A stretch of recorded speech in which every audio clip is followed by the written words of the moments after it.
everyone, welcome to my Lightroom series where I'll be covering how I've refined my workflow over the last 6 years.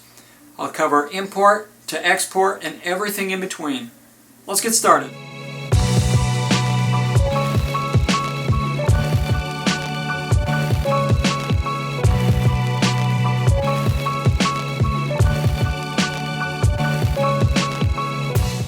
In today's video, I want to show you how I use keywords and keyword sets to make my images searchable within Lightroom. Let's hop over to Lightroom and get started. Okay, so keywording can be found in the library module here on the right side of your screen. And you can come in here and you can just start typing keywords in this field here, or you can type in this field here. So you can see I've got some pictures of some real estate house that I did. So I can type in real estate, hit return, and we'll add it up here. So you can do those one by one, or you can look at the keyword suggestions. And if you've done keywording before, it will suggest other keywords that are similar to ones you've done in the past. So we can do like Ogden Airbnb architecture, Airbnb Utah real estate, Ogden real estate, just all types of different keywords. So another option you can do is to create a keyword set, and this is usually what I do. Is you can see if I pull up my keyword set, I've got a whole bunch of custom keyword sets that I've created. So under my real estate one, you can see I've got interior design, home, architecture, and a whole bunch of these other ones. So all you do is you just select those and it will add those keywords to that photo. Now let's say if I want to sync all of these photos and have them all have those keywords assigned to them, you select your first one, scroll down to the bottom, hold down shift and select the last one, and you can come over here and you can do sync, and you come down to keywords down here at the bottom, and you can expand that to see what you're looking at there, and then you just do synchronize. So now you've synchronized your keywords. You can also select in here Control C or Command C to copy, select them all and paste. There's another option there. I usually prefer to do the sync option though.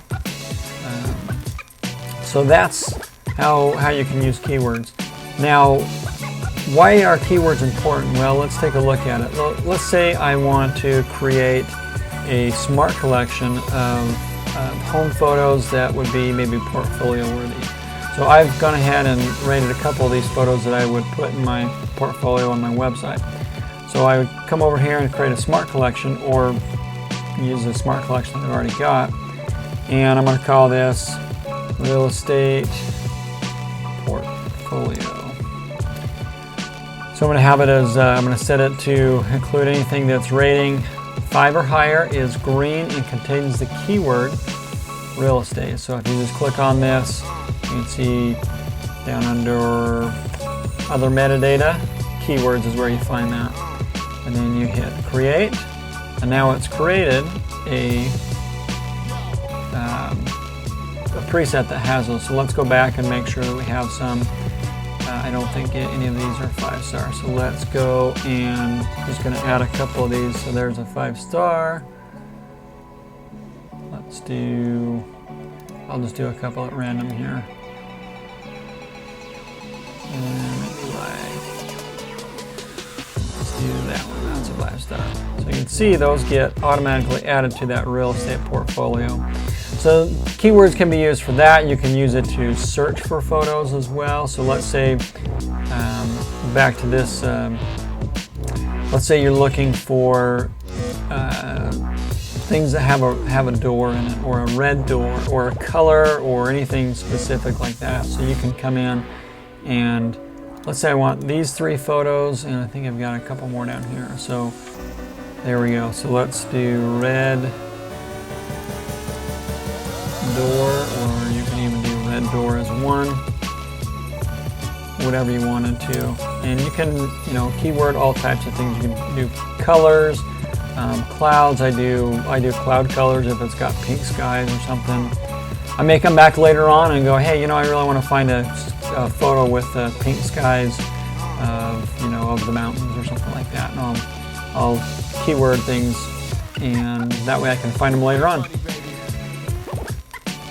So that's how you would use your keywords. You can come up, and if you have a big library, I don't have a big one currently just because this is a new year.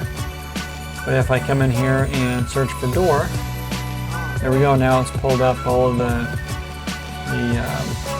photos that have the keyword door or any searchable field. I can change that around too.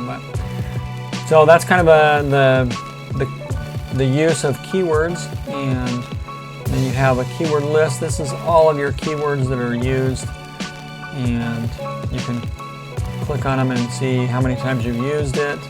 There's 111. So I'll show you here. Let's go to all photographs.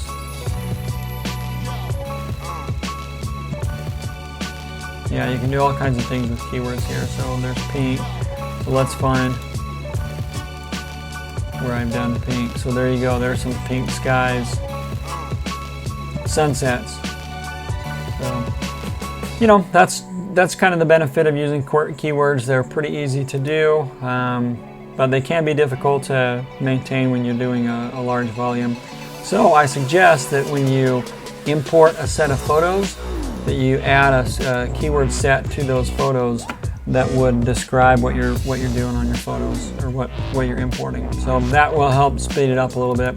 And these keyword sets come in real handy. So if I'm doing landscape or dance or outdoor portrait, things like that, I will apply that, and it just puts in some generic keywords, and then I'll go through and keyword those further as I go through. If they're wearing a red dress, or they've got blue eyes, or just different things like that, different aspects of the photo that I might find that come in handy later on to help search for something. Alright, so I'm going to show you a quick little bonus tip here too as well.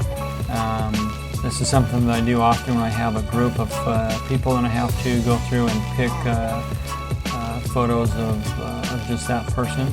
So you can actually use the little spray can button down here, and you can paint in keywords or different settings. So I use the keywords. So let's do something like car. So let's find photos that have cars in them. So this one would, this one, and so on. So you can kind of go through and just tag or spray paint, I guess, photos that have that keyword in there. So that kind of comes in handy. Just another quick way to use keywords. There you go. That's the basics of keywording. I hope you guys enjoy this video, and let me know if you have any questions. Don't forget to subscribe and watch some of the other videos I've got on my Lightroom series. Thanks for watching. Until next time. Bye.